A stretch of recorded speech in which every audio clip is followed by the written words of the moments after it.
So, we all know Shiloh Hendrix, right? I made this video a little over a year ago. To give you a quick reminder, either A, you can watch this video, or I'll give you a summary right now. Shiloh Hendrix had taken her son to a park, and there was a Somali man there with his nephew.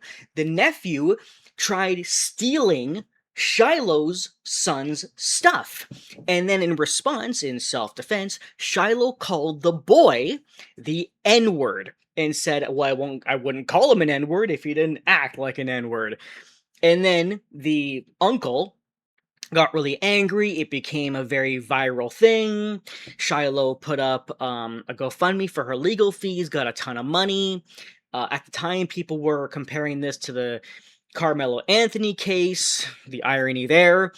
And yeah, the most recent update is that Shiloh has in fact been convicted for daring to defend herself against somebody who's not white. And we all know that in modern day, that is not allowed. So, you can check out my video there for, more details on the actual incident itself. But today, we're going to be talking about the response to it, because people right now are going crazy talking about what this means for free speech. And don't get me wrong, that's very important. But I promise you, this case actually goes way deeper than free speech. You won't believe what I have for you today. You just wait, because this goes so much further than free speech. Even though, yes, free speech is very important. Oh, by the way, just a little side note about free speech. People always say, well, yeah, you can have free speech, but free speech doesn't mean free of consequence. Actually, that's literally by definition what it means, because if speech has consequences, then how the hell is that speech free?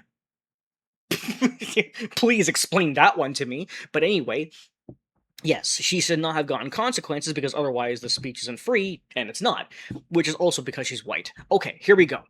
A Minnesota jury convicted Shiloh of misdemeanor disorderly conduct Thursday for repeatedly directing the N-word at the black man, and the kid, who confronted and filmed her at Rochester Playground. I like how we're just leaving out the fact that the kid tried to steal from her, but okay, who cares? I mean, we are talking about a white person here, so it's not like, the details matter or anything.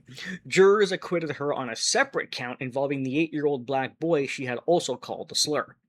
The formal charge was disorderly conduct under Minnesota law, but Hendrix's speech was the conduct underlying the guilty count. The split verdict now set up a direct First Amendment fight over whether her offensive words fell within the narrowing fighting words exception to protect speech. And it absolutely should, but of course in our modern world it won't. The 6-person jury returned its verdict late July 23rd after 4 days of testimony and 4 days of testimony over a word from someone who tried to rob her. Friggin' amazing. It found Hendrix, 37, guilty on the count involving videographer Sharmaik Omar, and not guilty on the count involving the child. So she wasn't guilty of using a racial slur towards a kid, but she was guilty of doing it towards the uncle. This kind of makes you think, doesn't it? Why is she guilty over the man, but not the child? There is a reason. Hold on to your seats, I promise we will get there. And you probably, if you're smart, you probably already know why. Actually, feel free to pause the video, write a comment, leave me a prediction of why you think that is. At the end of the video, we'll see if you guessed right. District Judge Krista M. Daly, and we have a lot more on her too, by the way, imposed a stayed 90-day jail sentence, supervised probation, 200 hours of community service, and a $1,000 fine. That is sickening. Hendrix did not speak before sentencing. A viral End Wokeness post described Hendrix as being found guilty for using the N-word and had drawn 4.7 million views by Friday. That shorthand captured what drove the conviction, but the jury did not convict Hendrix on the separate count involving the child. Okay, are you all ready to move on to the actual reason as to why she wasn't convicted of the crime, there's no crime, against the child, but was against the man? Well, here we go. Sexual assault case against Rochester men dismissed. This is from 2023. Well, wait a minute, Matt. What does this have to do with Shiloh Hendrix? The Oldsmond County Attorney's Office dismissed charges against Mohammed Hussein Omir and Sharmaik Bail Omar in March of 2025. Court documents state that the case was dismissed in the interest of justice.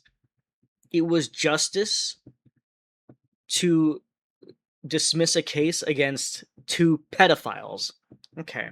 So you can see this one here is against Sharmaik. It does say here at the end, full of... My God. The state of Minnesota hereby dismisses the complaint in the above entitled action dated February 7th, blah, blah, blah, charging the offense of criminal sexual conduct, third degree, penetration under 18, use coercion, criminal sex conduct, fifth degree, non-consensual sex contact for the following reasons. In the interest of justice, it's justice to let a pedophile go? Interesting. Then here's his little buddy, Mohammed Hussein Omer. Same thing, following reason, in the interest of justice. Two Rochester men will appear in court on May 5th on joint charges of third and fifth degree criminal sex conduct after being accused of raping a 16-year-old after offering her a place to stay. Mohammed and Sharmaik, 30, may receive a joint trial for their identical charges of third degree criminal sexual conduct, penetration of person under 18. According to court documents, the 16-year-old girl fled her foster care assignment in Farmington, Minnesota, and told law enforcement she was sexually assaulted by multiple men in the Rochester area. Okay, you might be confused as to why I'm bringing up this case. Well, are you ready? Because the second guy, the guy on the right, Sharmaik Bail Omar, that's the guy that Shiloh Hendrix called the N-word. That's the uncle of the kid. This guy is the uncle of the kid. So let's recap, everybody. This guy and his nephew try to rob Shiloh. In self-defense, she calls both of them the N-word. Because this guy and the nephew are not white, they win the case. Shiloh gets some jail time, community service, and a fine, and supervised, whatever it is, supervision. These and they get off scot-free. She's the one who faces consequences, violating free speech, her own personal free speech, and just free speech as a concept, proving more of the anti-white privilege we see all the time. Then we find out that this same guy and his friend Muhammad had also committed a rape against a girl who was under 18 years old, and for justice, whatever the fuck that means, I can only relate it to the fact that they're not white, go figure, they get let off that case too, and the judge of the Shiloh Hendrix case was actually the same fucking judge who let off these two. Her, Krista Daly, is the same woman who did the Shiloh Hendrix trial and the trial of those two motherfuckers. Can you believe it? And then relating it to the fact that he was at a park with the kid while being a pedophile. I mean, how many connections can we possibly make? So we have Krista Daly, who is a extremely woke SJW judge, of course, and not only did she convict Shiloh just to protect Sharmaik, whatever the fuck his name is, but also let him off a couple years before for pedophilia and rape! Oh my god. And it gets even better, because this woman's stupidity is not just tied to Sharmaik and Shiloh.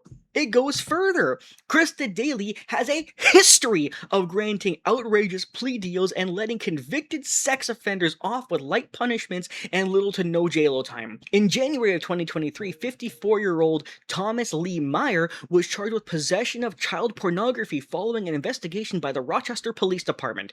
Investigators discovered several child sexual abuse images of juveniles ranging in ages from 6 to 8 years old at Meyer's residence. Meyer confessed to law enforcement that he viewed thousands of such images on his phone. According to Minnesota law, possession of child abuse material when the victim is less than 14 is a felony. But not if they're 15? Okay, whatever. With a maximum penalty of a 10-year jail sentence or a $10,000 fine or both. But Krista Daly, the judge, allowed a plea deal that had a stay of imposition for 4 felony charges of possessing pornographic work and dismissed 6 other similar felonies. The deal let Meyer complete probation, a sex offender program, and 100 days of community service and have his felony charges dropped. Later that year, Krista Daly also sentenced a 64-year-old Paul Allen Colopy to serve 30 days at a detention center after he pled guilty to sexually assaulting a 9-year-old girl several times from 2021 to 22. He was reportedly allowed to leave the detention center for work and was subject to home monitoring for 30 days after his release. In August 2024, Krista Daly ordered Tommy Yang, 35, to serve 2 years of supervised probation and pay a fine of just $3,000. A Rochester community volleyball organizer was charged with third-degree criminal sexual conduct. This charge would normally give 15 years in jail or a $30,000 fine, not a $3,000 fine. In another case, Krista Daly sentenced Amber Ann Wenger to probation after she was convicted of sexually assaulting 2 patients at inpatient treatment facilities. How lovely. Wagner pled guilty to an amended charge of 5th-degree criminal sexual conduct in December of 24, while already serving 5 years of probation in a nearly identical case. Her conduct involved penetration, prohibited occupational relationship, and 4th-degree criminal sexual contact. Wagner was sentenced to house arrest for 5 years, allowing her to continue to work. Oh my god. And then, after all of this, Hendrix's defense attorney in the case, Brian, is seeking to appeal the ruling. It was like I was fighting the prosecutor and the judge during the trial. Well, does that surprise anybody? When you have a woke SJW like this who has a history of letting pedophiles go free because she likes pedophiles, I mean, should I even really explain or be surprised by the reason why? We should all know, of course they do. It's like their favorite thing in the world. It's no surprise that Shiloh's lawyer also felt like he was fighting the judge because, of course, he was. So, I told you, this goes way deeper than you might have thought. Unbelievably sick. Pretty much all of this caused by Krista Daly. Fuck you to hell, you absolute scum of the earth. Putting, of course, more importance on somebody who dared to defend themselves using their free speech than convicted pedophiles and rapists. Because, of course, a person's words are definitely more important than essay, right? Once again, fuck the woke culture.